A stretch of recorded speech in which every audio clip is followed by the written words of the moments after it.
So I was the Parliamentary County in Hempstead. And if you want a young disabled person who's actually suffered the worst of austerity, bring the voice of everyone to the fore, then vote for me. I remind you that when I ting once at the end of your 2 minutes, you've got 15 seconds. And also questioners, if I ting during your question, can you please stop talking and get to the point? We want to keep them as very short as possible. Thank you. So if we can take two at a time again. I can see a hand here and one over there.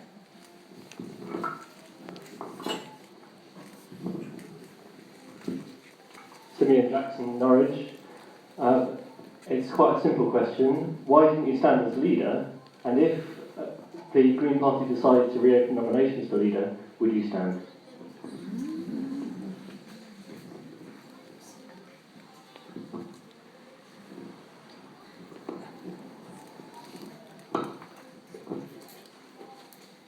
Hi, Simon Pickering from Stroud.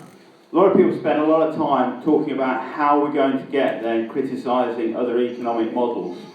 So I want you to think 25 years ahead, describe briefly a credible green economy.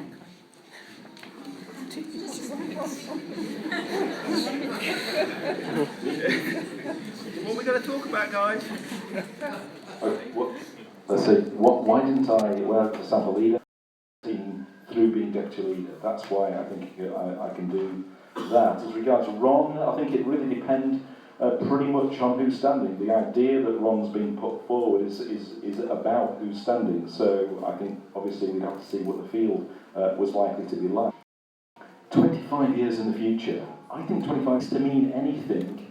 It's got to mean that people are having that time to realise themselves that we are not simply economic units, and that's what we've got to work for through this economy. So I want to see more of that, and I want to see that achieved. Difficult to say in a minute. Andy, I heard that you didn't stand for leader because you got called from Carolina Lucas office. No, never mind. Look, I should answer this as honestly as possible. Many people have been asking me why you didn't stand for leader. I say, look, if you wanted me to stand for leader, vote for me as deputy leader. Maybe I had it in mind. Possibly I thought it would be a good thing. I've got things to offer, but I've still got things to offer as one amongst equals in a leadership team. And I think I would be very proud to serve on that team if you wanted to have me. Sorry, the second question was? Right. That is a question, isn't it? Yeah. Even 10 years ago, I was in a room with Ken Livingstone, who was asked about climate change, and he said it's too late. And I am carbon quotas, for example.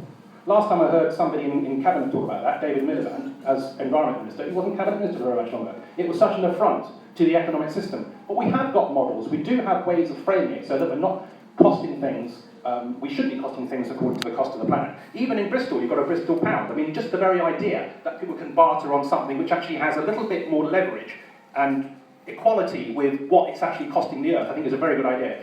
It's also egalitarian at a stroke, because it's saying that you've all got the same budget. You may be able to afford a flight on that, if it's priced correctly, but it may be your only one throughout the year. And it's a very good way of saying everybody to be treated equally. I would very much like the Green Party to be talking a bit about Carlton, areas like Brighton and Hove, Bristol and Leeds, and not Norwich. I also want to make sure I can reach out to those who don't engage the Green Party that often, so that we can be firing on all cylinders when it matters. I see the green economy as one based on cooperativism, not state control or private